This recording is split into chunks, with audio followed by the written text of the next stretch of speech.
Hello everyone, स्वागत है आप सबका फिर से एक नई क्लास के अंदर। आज की क्लास के अंदर हमारा टॉपिक रहने वाला है संविधान सभा।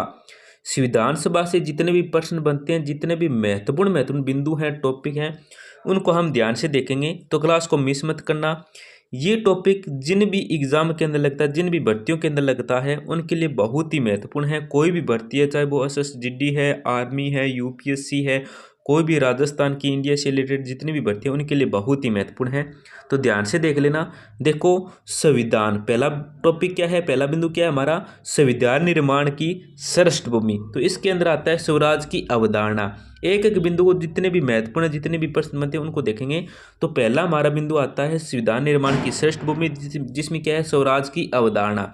तो स्वराज नाम है ना, ये जो स्वराज शब्द है, क्या है, स्वराज शब्द है, इसका जो प्रथम प्रयोग किया था ना, वो किया था महर्षि दयानंद सरस्वती ने। किसने?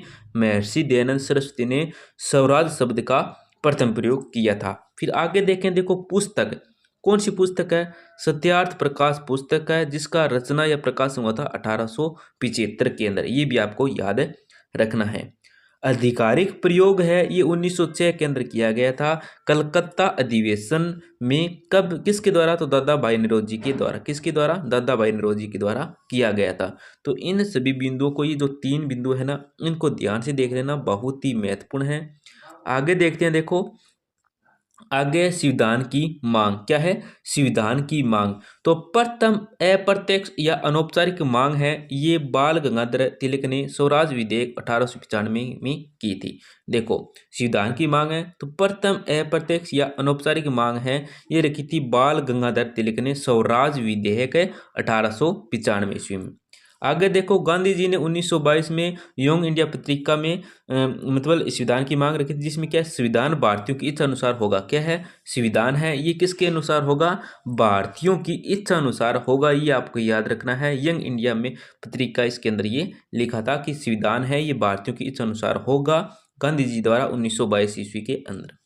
आगे देखो, प्रथम औपचारिक मांग है, ये 1934 में की गई थी एम एन राय के द्वारा। किसके द्वारा? एम एन राय के द्वारा। प्रथम औपचारिक मांग है, ये 1934 में एम एन राय के द्वारा। इन तीनों बिंदुओं को आपको ध्यान से देख लेना है, बहुत ही महत्वपूर्ण है, रट लेना।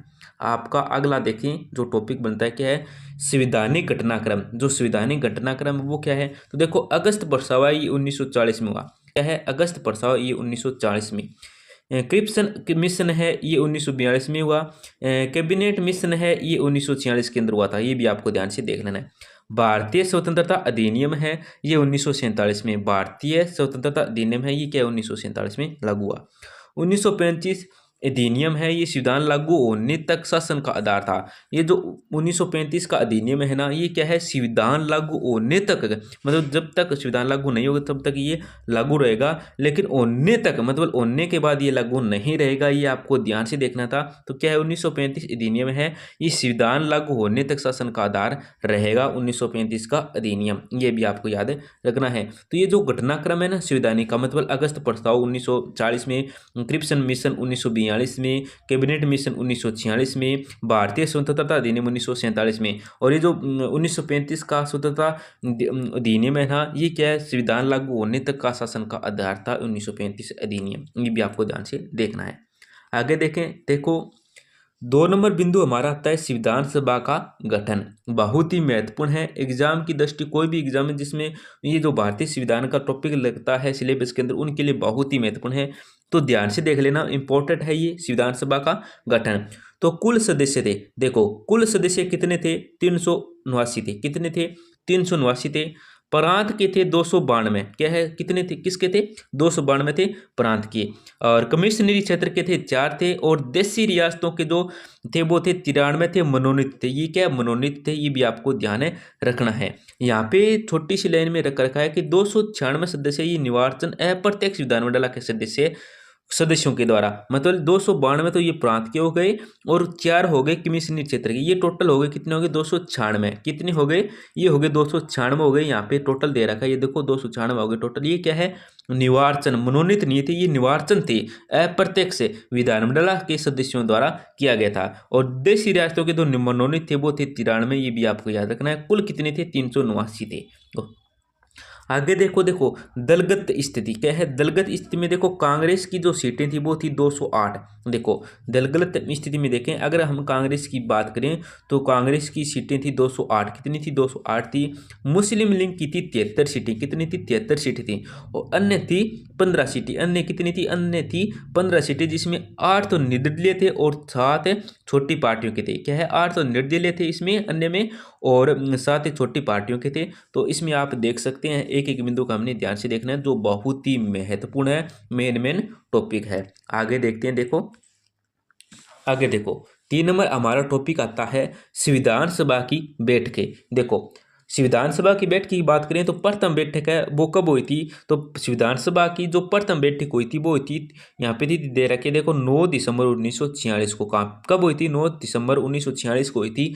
स्थान था असेंबली हॉल दिल्ली में। कहाँ था? स्थान असेंबली हॉल दिल्ली में था।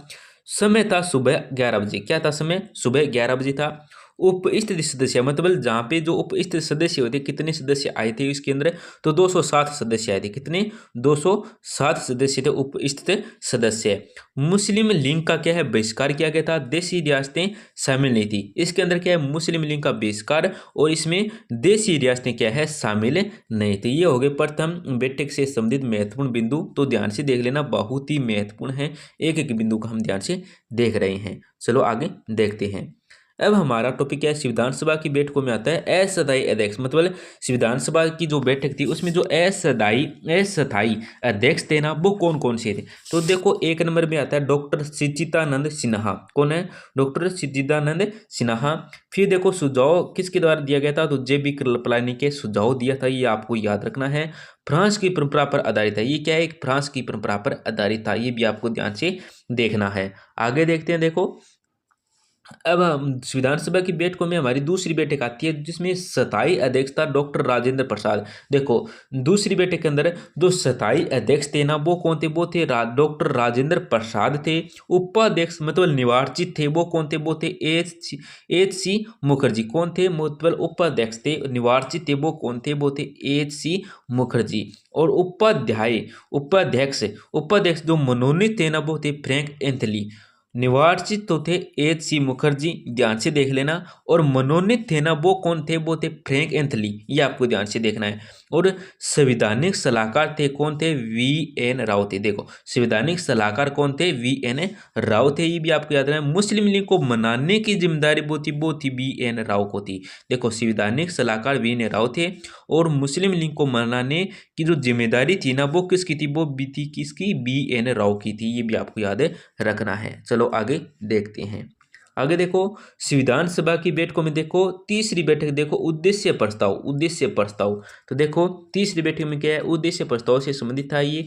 तो देखो प्रस्तुत किसने किया था? तो पंडित जवाहरलाल नेहरू थे। प्रस्तुत किसने? पंडित जवाहरलाल नेहरू थे। समर्थन कौन थे? तो पुरुषोत्तम दास टंडन थे। कौन थे समर्थक इसके? तो वो थे पुरुषोत्तम दास टंडन थे। स्वीकृति की गई थी 22 जनवरी 1947 को। कब की गई थी स्वीकृति? 22 जनवरी 1947 को की गई थी। उद्देश्य प्रस्ताव में 8 अनुच्छेद थे। देखो उद्देश्य प्रस्ताव जो रखा गया था, इसमें कितने अनुच्छेद थे? इसमें थे 8 अनुच्छेद। कितने थे? 8 अनुच्छेद थे। यही आगे चलकर प्रस्तावना का आधार बना था। ये जो 8 अनुच्छेद थे ना, ये मतलब उद्देश्य प्रस्ताव, ये क्या आगे चलकर क्या बना था? प्रस्तावना क्या था? का आधार बना था। ये आपको ध्यान से देखना है। आगे चलें। देखो उद्देश्य प्रस्ताव के प्रमुख सिद्धांत। देखो उद्देश्य प्रस्ताव के जो प्रमुख सिद्धांत थे ना, वो क्या थे वो देख लेना। अगर कोई भी टॉपिक आपको समझ में ना आता है, कोई भी टॉपिक, कोई भी बिंदु अगर समझ में ना आता है, तो आप हमें कमेंट कर सकते हैं। क्या हमें कमेंट कर सकते हैं? अगले वीडियो में या शॉर्ट वीडियो में उसको बिंदु को हम सही से बताने की जरूर कोशिश करेंगे। तो देखो उद्देश्य प्रस्ताव के प्रमुख सिद्धांत है वो क्या है? तो देखो लोक संप्रभुता थे, लोकतंत्र था, धर्मनिरपेक्ष का था, सामाजिक न्याय था, संघवाद था, और क्या कोई भी धर्म राजकीय धर्म नहीं है। कोई भी धर्म क्या है? एक राजकीय धर्म नहीं है। ये इसके प्रमुख सिद्धांत है किसके? तो उद्देश्य प्रभाव के। कितने थे? 1 लोक संप्रभुता, 2 में देखो लोकतंत्र, 3 में देखो धर्म निरपेक्षता, 4 में देखो सामाजिक न्याय, और 5 में देखो संघवाद, और 6 में क्या था? कोई भी धर्म है वो क्या एक राजकीय धर्म नहीं है। इस ये क्या किसके प्रमुख सिद्धांत थे? तो ये थे उद्देश्य प्रभाव के। किसके? उद्देश्य प्रभाव, सॉरी उद्देश्य प्रभाव ने उस उद्देश्य प्रस्ताव, किसके? उद्देश्य प्रस्ताव के थे। चलो आगे देखते हैं। संविधान के वाचन, देखो संविधान के वाचन, वाचन अवधि विशेषता, देखो वाचन में प्रथम वाचन आता है 4 नवंबर, प्रथम वाचन है, और अवधि देखो 4 नवंबर से 1948 से लेकर 9 नवंबर 1940 से विशेषता थी छोटा वाचन, क्या है, छोटा वाचन था। फिर देखो वाचन में द्वितीय द्वितीय वाचन आता है, ये कब से, अवधि देखें इसकी, तो 15 नवंबर 1948 से लेकर 17 अक्टूबर 1949 तक, विशेषता की ये सबसे बड़ा था, क्या है, ये सबसे बड़ा वाचन था। आगे देखें तृतीय वाचन, क्या है, तृतीय मतलब तीसरा वाचन, और इसमें जी इसकी जो अवधि थी ना, ये क्या थी, ये थी 14 नवंबर 1949 से लेकर 26 नवंबर 1949 से, और इसकी विशेषता ये की अंगीकरण था, क्या, अंगीकरण। आगे देखते हैं, देखो ये देखो संविधान के वाचन में 26 नवंबर 1949 संविधान अंगीकृत किया गया था, क्या है, 26 नवंबर 1949 को क्या है, संविधान है वो अंगीकृत किया गया था। यदि यही दिन विधि दिवस या कानून दिवस के रूप में मनाया जाता है, 26 नवंबर है, ये क्या है, विधि दिवस, क्या है, विधि दिवस या कानून दिवस के रूप में क्या है, मनाया जाता है 26 नवंबर। 26 नवंबर याद रखना, अगर आपसे पूछे कि कानून दिवस के रूप में कौन सी दिनांक है, कौन सा तारीख कब मनाया जाता है, तो कब मनाया जाता है कानून दिवस है वो 26 नवंबर को बनाया जाता है। और अंगीकृत कब किया गया था, तो 26 नवंबर 1949 को किया गया था, ये आपको याद रखना है। चलो आगे देखते हैं, देखो संविधान लागू होना, देखो जो संविधान है वो लागू होना, इसे संबंधित ये टॉपिक देखें तो देखो आंशिक रूप से लागू हुआ था, कितने अनुच्छेद थे, 16 अनुच्छेद, आंशिक रूप में रूप से लागू 16 अनुच्छेद थे। पूर्ण रूप से लागू है वो 26 जनवरी 1950 को हुआ था। जो संविधान है ये पूर्ण रूप से मतलब लागू हुआ था ना, ये हुआ था पूर्ण रूप से लागू कब हुआ था, 26 जनवरी 1950 को। और राष्ट्रपति थे यहाँ के, कौन थे, डॉक्टर राजेंद्र प्रसाद थे। जब मतलब ये संविधान लागू हुआ था ना, तो यहाँ के जो राष्ट्रपति थे ना वो कौन थे, वो थे डॉक्टर राजेंद्र प्रसाद। तो 26 जनवरी 1950 को ये लागू हुआ था पूर्ण रूप से, और जब राष्ट्रपति कौन थे, डॉक्टर राजेंद्र प्रसाद राष्ट्रपति थे। चलो आगे देखते हैं। अब देखो 6 नंबर टॉपिक से हमारा क्या रिलेटेड है कि संविधान निर्माण से जुड़े जो तथ्य है ना वो देखेंगे। संविधान निर्माण से जुड़े जो तथ्य है महत्वपूर्ण बिंदु को हम देख रहे हैं, जो सभी एग्जाम में मतलब खासकर पूछे जाते हैं, महत्वपूर्ण टॉपिक है। तो देखो संविधान बनाने में समय लगा था 2 वर्ष 11 माह 18 दिन। देखो 2 वर्ष 2 वर्ष 11 माह 18 दिन लगा था। कुल खर्च देखें तो देखो कितना है, तो कुल खर्च है वो कितना आया था, ये आपको यहाँ से दे रखा है, आप देख सकते हैं कुल खर्च कितना आया था संविधान निर्माण में। मूल प्रति है वो देखो हिंदी और अंग्रेजी है, मूल प्रति है वो क्या है, हिंदी और अंग्रेजी है। कुल स्तर कितने थे, 11 स्तर थे, कितने थे, 11 स्तर थे। कुल बैठकें हुई थी 166, कितनी, 166 हुई थी कुल बैठकें, ये भी आपको याद रखना है, बहुत ही महत्वपूर्ण है। और अगर आपसे कुल खर्च पूछे ना तो आपको याद रखना है 63,96,729। चलो आगे देखते हैं। अब आगे देखो 7 नंबर बिंदु हमारा क्या है, संविधान सभा की समितियां। तो कुल समितियां कितनी थी, 22 थी। महत्वपूर्ण बिंदु को देख रहे हैं हम। अगर आपको इन बिंदुओं में कोई भी डाउट है तो आप हमें कमेंट कर सकते हैं। तो देखो जो कुल संविधान सभा की समितियों में देखें तो कुल समितियां कितनी थी, 8 22 समितियां, कुल समितियां कितनी थी, 22 समिति थी। 8 बड़ी समितियां थी, क्या 8 बड़ी समितियां थी, और 14 क्या है, छोटी समितियां थी, कितनी, 14 छोटी समितियां थी, ये आपको याद रखना है। चलो आगे देखते हैं। अब देखो संविधान सभा की समितियां में देखें प्रमुख बड़ी समिति में देखें तो प्रारूप समिति, प्रथम क्या थी, प्रारूप समिति। इस समिति क्या गठन है इसका, वो 29 अगस्त 1947 को हुआ था। अध्यक्ष थे डॉक्टर भीमराव अंबेडकर। प्रारूप समिति के जो अध्यक्ष थे ना, अगर आपसे पूछे प्रमुख मतलब सबसे बड़ी समितियां वो प्रारूप समिति में देखें तो प्रारूप समिति के अगर आपसे अध्यक्ष पूछे तो वो थे डॉक्टर भीमराव अंबेडकर, बाबा साहेब भीमराव अंबेडकर। इसका गठन है वो 29 अगस्त 1947 को किया गया था। कुल सदस्य कितने थे, 7 से। प्रथम प्रारूप है ये 21 फरवरी 1948 को, द्वितीय प्रारूप है ये अक्टूबर 1948 को, और अंतिम प्रारूप है ये हुआ था 4 नवंबर 1948 को। संशोधन 2473, कितने, 2473। और इसमें आपको ध्यान देखना है कि प्रथम सिद्धांत प्रारूप है बी.एन. राव ने 60 देशों की सिद्धांत का अध्ययन किया था, ये भी आपको याद रखना है, बहुत ही महत्वपूर्ण है। चलो आगे देखते हैं। अब देखो संविधान सभा की समितियां में देखें तो बी छोटी समिति में देखो राष्ट्रीय ध्वज तदगत समिति, सदन समिति, पटाबी सीतारमैया। फिर देखो कार्य समिति समिति के जो मतलब अध्यक्ष थे वो कहते के ए मुंशी से संबंधित थी। वित्त एवं कर्मचारी समिति डॉक्टर राजेंद्र प्रसाद से संबंधित थी। नागरिकता समिति ए से वरदाचारी थी। और सर्वोच्च न्यायालय समिति के जो अध्यक्ष थे वो थे ए से वरदाचारी। और भाषा प्रांत समिति ये क्या के छोटी समितियां थी और इनके यहाँ साइड में क्या है ये अध्यक्ष दे रखे हैं जिनसे संबंधित थी। चलो आगे देखते हैं। अब देखो संविधान सभा की समितियों में कुछ और रह गए बिंदु। तो देखो क्या संघ शक्ति समिति के जो अध्यक्ष थे वो थे जवाहरलाल नेहरू से संबंधित थी। संघीय संविधान समिति जिसके अध्यक्ष थे जवाहरलाल नेहरू थे। और राज्यों से संबंधित समिति जवाहरलाल नेहरू। नियम एवं प्रक्रिया समिति डॉक्टर राजेंद्र प्रसाद। संचालन समिति के अध्यक्ष थे डॉक्टर राजेंद्र प्रसाद। मौलिक अधिकार एवं अल्पसंख्यक समिति इसके अध्यक्ष कौन थे ये थे सरदार वल्लभ भाई पटेल। अगर आपसे पूछे कि मौलिक अधिकार एवं अल्पसंख्यक समिति के जो अध्यक्ष हैं वो कौन थे, वो थे अध्यक्ष थे सरदार वल्लभ भाई पटेल। मौलिक अधिकार उप समिति के जो अध्यक्ष थे ना वो कौन थे, वो थे JB कृपलानी। और अल्पसंख्यक उप समिति के जो अध्यक्ष थे वो थे HC मुखर्जी। ये भी आपको यहाँ से ध्यान से पढ़ना है। चलो आगे देखते हैं। 8 में देखो कि प्रांतीय संविधान समिति कौन थे अध्यक्ष, सरदार वल्लभ भाई पटेल थे। राष्ट्रीय ध्वज स्वीकृत, राष्ट्रीय ध्वज ये स्वीकृत किया था 22 जुलाई 1947 को, अनुपात 3:2। अशोक चक्र की तीलियां 24 है। ध्वज संहिता 2002। ध्वज फहराने का अधिकार दिल्ली HC 1995 में नवीन जिंदल केस से।